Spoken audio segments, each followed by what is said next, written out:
اسی طرح سے قرآن حکیم سے یہ ثابت ہے کہ بالکل ابتدائی دور میں جو مکی دور ہے، بالکل اس کا ابتدائی زمانہ، سورہ نون کے آخر میں جو مذکور ہے کہ یہ کوشش کی گئی تھی کہ کچھ ایسے لوگوں کے ذریعے سے کہ جن کی قوت ارادی ان کی نگاہوں میں بہت مرتکز ہو جاتی ہے، یہ عملیات میں ایک خاص معاملہ یہ بھی ہوا کرتا تھا، اور اب بھی شاید کچھ لوگ یہ پریکٹس کرتے ہیں کہ اگر باقاعدہ ریاضت کر کے اپنی نگاہوں میں ایک خاص قسم کی تاثیر پیدا کر لی جائے، بلکہ مولانا امین حسن اصلاحی صاحب نے اس کا تذکرہ کیا تھا ایک مرتبہ جب زمانہ طالب علمی میں نے 2 تربیت گاہیں منعقد کی تھی، اور اس میں درس قرآن مولانا اصلاحی صاحب نے دیا تھا کہ آج کل بھی بعض لوگ یہ کرتے ہیں کہ رات کے پچھلے پہر اٹھ کر نہا دھو کر سفید براق کپڑے پہن کر پھر بیٹھتے ہیں اور کسی بالکل سفید کاغذ پر ایک چھوٹا سا نقطہ لگاتے ہیں اور پھر نگاہوں کو اس پر جمانے اور مرتکز کرنے کی مشق کرتے ہیں۔ کتنی دیر تک پلک جھپکے بغیر آپ اس نقطے کو دیکھ سکتے ہیں۔ اگر یہ مشق کی جائے، یہ ایکسرسائز کی جائے، یہ ریاضت کی جائے تو آنکھوں میں ایک ایسی چمک پیدا ہو جاتی ہے کہ اگر گھور کر کسی کو دیکھا جائے تو اس کی قوت ارادی کو آپ مزمحل کر سکتے ہیں، وہ ایک دم دبا ہوا محسوس کرے گا اور آپ کا غلبہ اس کے اوپر ہو جائے گا نفسیاتی اعتبار سے۔ اسی طریقے کا کوئی عمل تھا جو نبی اکرم صلی اللہ علیہ وسلم پر بھی آزمایا گیا تھا۔ لَيَزْلَقُونَكَ یہ آیا ہے سورہ نون کے آخر میں، بِأَبْصَارِهِمْ لَمَّا سَمِعُوا الذِّكْرَ، یہ لوگ چاہتے ہیں کہ اپنی نگاہوں کے ذریعے سے آپ کو پھسلا دیں، آپ کے قدم ڈگمگا دیں، آپ کی قوت ارادی کو کچل دیں۔ لَمَّا سَمِعُوا الذِّكْرَ وَيَقُولُونَ إِنَّهُ لَمَجْنُونٌ، جس وقت کہ سورہ نون کے آغاز میں بھی آیا ہے تذکرہ کہ حضور کو کہا گیا کہ آپ کو جنون کا کوئی عارضہ ہو گیا ہے یا آپ پر کوئی آسیب آ گیا ہے، اور آخری آیت بھی جو ہے وہ آخری حصے میں پھر اسی کا یاد ہے، وَإِنَّهُمْ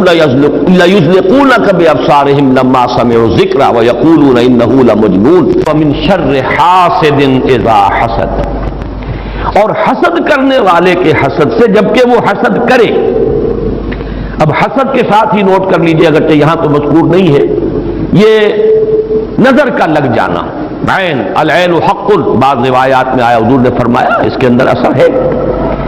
انسان کسی حاسدانہ نگاہ کے ساتھ کسی پر نگاہ ڈالتا ہے، اس میں ایک زہر ہے، یہ نگاہیں مسموم ہیں، اس میں زہر ہے موجود، سمی اثرات ہیں اور اس کے اثرات میں تو پڑتے ہیں۔ اور یہ جیسا کہ میں عرض کر رہا تھا کہ جدید دور میں جادو کے لیے بھی مثلاً حضور کے بالوں کی ضرورت پڑی، اور یہ جینیٹکس کے حوالے سے اور جینز کے حوالے سے بات آج سمجھ میں آ جائے گی، اس لیے کہ جن ارواح خبیثہ کے ذریعے سے آپ کو کام لینا ہے وہ جادو تو وہاں پڑا ہوا ہے اس کنویں کے اندر، وہ جو بھی تاثرات ہیں انہیں تلاش کرنا ہے، ان اثرات کو اس شخص معین کو، جس شخص معین پر جادو کرنا مقصود ہے، اور اس کے وجود کا کوئی جز جس کے کہ وہی جینز ہوں گے کہ جو ان کے اپنے وجود کے ہیں، ان کے حوالے سے گویا کہ یہ ایک راستہ ہے، یہ اس کی آئیڈینٹیفیکیشن کا ایک ذریعہ ہے۔ اسی اعتبار سے یہ حسد یا یہ نگاہ کا لگ جانا، میں سمجھتا ہوں کہ آج کی فزکس اگر تھوڑی سی بھی آپ پڑھیں تو ریڈیشنز نگاہ پار ہو جاتی ہے انسان کے، ایسی بھی تو ریز ہے نا، ایکس ریز کیا ہے آپ کے وجود میں سے گزر جاتی ہے، یہ ultraviolet infrared rays, یہ تمام کی تمام ایکس ریز، یہ کیا ہے، وجود کو چیر کر گزرتی ہے، تبھی تو اس فلم کے اوپر اثر پڑتا ہے جو فلم کے پیچھے لگی ہوئی اور آپ سامنے کھڑے ہوئے ہیں، آپ کی ہڈیاں علیحدہ نظر آ رہی ہیں اور گوشت جو ہے وہ علیحدہ نظر آ رہا ہے، یہ تمام چیزیں آج سمجھ میں آتی ہیں۔ اور وہ فوٹونز جن کا میں نے ابھی عرض کیا 1 ملین 5 دفعہ کہیے، 30 صفریں لگائیے ایک پر تو 1 ملی میٹر کا اتناواں حصہ جو ہے وہ ایک فوٹون ہے، یہ تو وجود کے اندر سرایت کر کے کہیں سے کہیں نکل جانے والی چیزیں۔ ان ریڈیشنز کے حوالے سے ایٹمک ایکسپلوژن جو ہے اس کی ریڈیشن ہے جو آپ کو معلوم ہے کہ جو ذرا ذرا سے حادثے ہو رہے ہیں، چرنوبل میں ہوا ہے، کہیں ہو گیا تھا بھوپال میں، اور اس کی پھر ریڈیشنز کے کیا کیا اثرات ہوئے، وہ شے نظر تو نہیں آتی، غیر مرئی چیزیں۔ آج کی دنیا میں جب آپ ESP کو مان رہے ہیں، ایکسٹرا سینسری پرسیپشن، نہ آپ کے کانوں کے ذریعے سے آپ کو پرسیپشن حاصل ہوئی ہے، نہ آنکھوں کے ذریعے سے، آپ کے سینس آرگنز انوالوڈ ہی نہیں ہے، but you are having perception, extra sensory perception. اسی طریقے سے ٹیلی پیتھی ہو رہی ہے، ایک بات آپ اپنے دل کے اندر، اپنے ذہن کے اندر جماتے ہیں، مرتکز کرتے ہیں، اور جس شخص کے ساتھ آپ چاہتے ہیں رابطہ اس پر کچھ بات کو منتقل کر دیتے ہیں. یہ سب کچھ کیا ہے؟ اس کے بعد تو اس دور میں بھی اگر کوئی لوگ بات کریں من شر حاسد اذا حسد، اور عقد کے ساتھ اس کو جوڑا گیا ہے، ومن شر النفاثات فی العقد ومن شر حاسد اذا حسد. لیکن محض ردیف یا قافیہ یا فواصل کی رعایت سے قرآن میں کچھ نہیں ہے. وہ اس کا ایک فیکٹر، اس کا ایک عامل ہو سکتا ہے، لیکن محض اس کی بنا پر نہیں مانا جائے گا. تو اس میں یقیناً کوئی اور حکمت ہے، اور وہ حکمت تقسیم کی گئی ہے. ہمارے مفسرین نے تو اس کو یوں بیان کیا ہے کہ ایک حسد وہ ہے کہ جو دل میں پیدا تو ہے، آدمی کے اندر ہے، لیکن یہ کہ وہ اس کو باقاعدہ کوئی ایک ہمت کے ساتھ اور اپنے ایک عزم کے ساتھ، ارادے کے ساتھ بروئے کار نہیں لا رہا، تو اس حسد کے اثرات نہیں ہوں گے، اس سے پناہ مانگنے کی ضرورت نہیں ہے. میں اس کو اس انداز میں تو میرا ذہن سے قبول نہیں کرتا، اس لیے کہ حسد اگر پوٹینشلی ہے اندر تو اس کے اثرات ہوں گے. وہ ریڈیشن تو ہوگی، چاہے اس کا ارادہ ہو چاہے نہ ہو. وہ کیفیات جو ہے وہ اس کے سانس سے، اس کی آنکھ سے، اس کے وجود سے، وہ اندر اگر زہر گھل گیا ہے تو اس کے وجود سے نکلنے والی ساری شعاعیں جو ہیں ان کے اندر وہ اثر موجود ہوگا، وہ مسموم ہوں گی، زہر ان میں ملا ہوا ہوگا، اس کے اثرات ہوں گے. البتہ یہ کہ اس کے دو درجے ہم قائم کر سکتے ہیں، اور وہ یہ کہ ایک ہے غیر شعوری حسد. ابھی آپ کو اندازہ نہیں ہے، اندر ہی اندر کھچڑی پک رہی ہے، وہ اور بات ہے. لیکن جب یہ اس درجے کو پہنچ جائے کہ شعور کی سطح پر آ جائے، آپ کسی کی برائی چاہنے لگیں بالفعل، آپ چاہیں کہ اس کے اندر اگر یہ فضیلت کی بات ہے تو یہ سلب ہو جائے، اس کو پاس اگر یہ نعمت ہے تو یہ نعمت اس سے چھن جائے، مجھے مل جائے. یہی ہے اصل میں جس کو غبطہ اور حسد کا فرق کہا جاتا ہے. اور ایک جگہ پر حضور نے ایک حدیث میں لفظ حسد استعمال کیا ہے، لیکن مراد اس سے غبطہ ہے. لا حسد الا فی اثنین، کوئی حسد نہیں کیا جانا چاہیے سوائے دو اشخاص سے. ایک وہ جسے اللہ نے علم دیا ہے اور وہ علم پھیلا رہا ہے، تو اس سے بھی اگر حسد پیدا ہو جائے تو کوئی بری بات نہیں، کوئی اچھی بات ہی ہے. اور ایک یہ کہ کسی کو اگر دولت دی ہے اور وہ دولت پھیلا رہا ہے اور عام کر رہا ہے، لوگوں کو اس کے خلق کے لیے خرچ کر رہا ہے، تو اس سے بھی حسد. لیکن یہاں حسد غبطہ کے معنی میں، غبطہ یہ ہے کہ کسی میں کوئی خیر آپ کو نظر آئے تو آپ اللہ سے دعا کریں پروردگار مجھے بھی یہ خیر عطا کر دے، یہ غبطہ ہے. اور حسد یہ ہے کہ اس سے یہ شے چھن جائے. یہ ہے در حقیقت کہ جو بری شے ہے کہ کسی نعمت کا کسی دوسرے شخص سے سلب ہو جانا، اس کی خواہش جب پیدا ہو جائے اور جب یہ شعوری سطح پر آ جائے. یعنی ایک ہے اس کا ایک وہ جو جس سے کہ ابھی اتنی اس کی انٹینسٹی نہیں ہے کہ اس سے وہ ریڈیشن ہو، اس کی انٹینسٹی اس وقت ہوگی جب کہ وہ شعور کی سطح پر آ گئی اور انسان جو ہے جل رہا ہے حسد کی آگ میں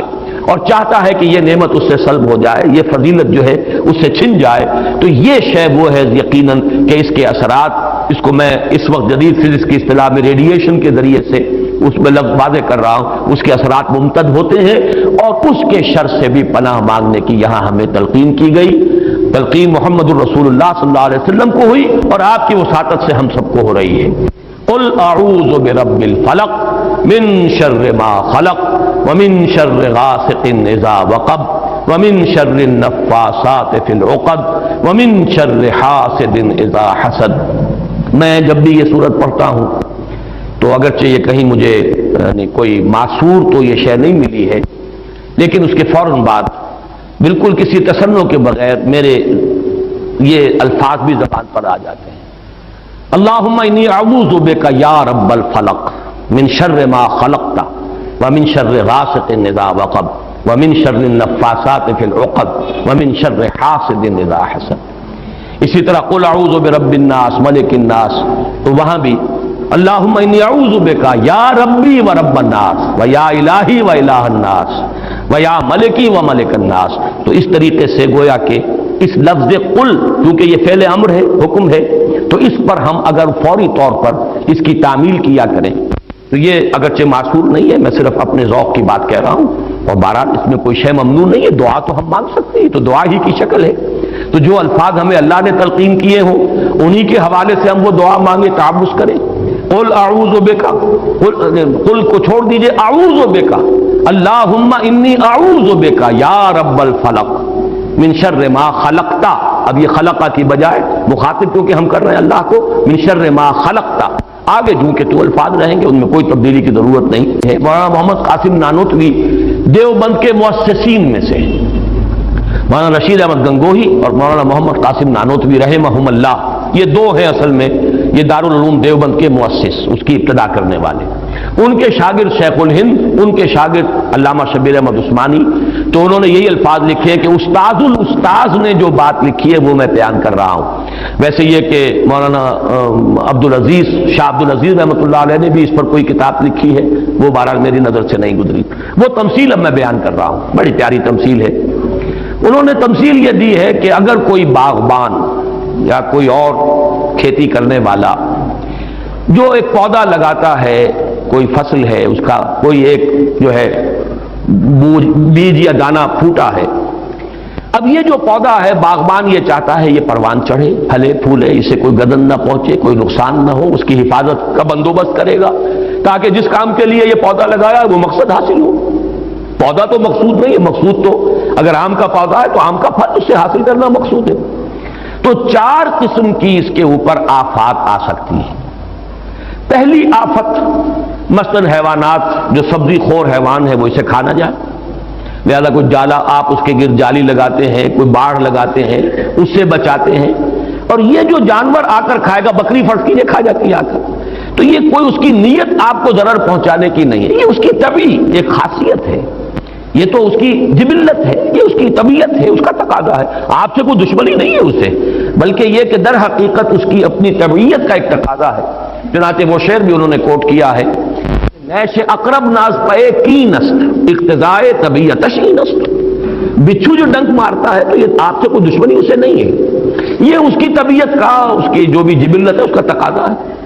سانپ کے بارے میں بھی آپ کو معلوم ہے کہ عام طور پر اگر اس کو آپ کوئی نقصان نہ پہنچائیں، پاؤں پڑتا ہے سانپ پر تو وہ ڈنک مارتا ہے اور ڈستا ہے، ورنہ عام طور پر وہ حملہ نہیں کرتا، یہ اس کے دفاع کا ایک جز ہے، اس کی خلقت کا ایک جز ہے۔ ایک خطرہ تو یہاں سے آیا، آپ نے باڑ لگا دی، آج کل جو ہے جالی لگا دی جاتی ہے لوہے کی۔ دوسرا یہ کہ اس پودے کو نشو و نما کے لیے جو چیزیں ضروری ہیں اس کی کوئی روک ہو جائے، مثلا اسے دھوپ چاہیے، کوئی ایسی چیز آڑے آ جائے کہ دھوپ کی تمازت اس تک پہنچے ہی نہ، کوئی شے ایسی سایہ کی اس کے اوپر کیے رہے، یا پانی اسے چاہیے، پانی کے سوتے خشک ہو جائیں، یہ دوسری آفت ہے، پودا مرجھا جائے گا، کمڑا جائے گا، ختم ہو جائے گا۔ تیسری چیز یہ کہ اس پر کوئی پالا پڑ جائے، اوپر سے اولے پڑ جائیں، پالا پڑ گیا، یعنی اس کی جو حرارت غریزی ہے جس سے کہ اس کی یہ پورا وجود جو ہے وہ حرارت غریزی جو ہے وہ ختم ہو جائے، اس کے نتیجے میں بھی وہ پودا ختم ہو جائے گا۔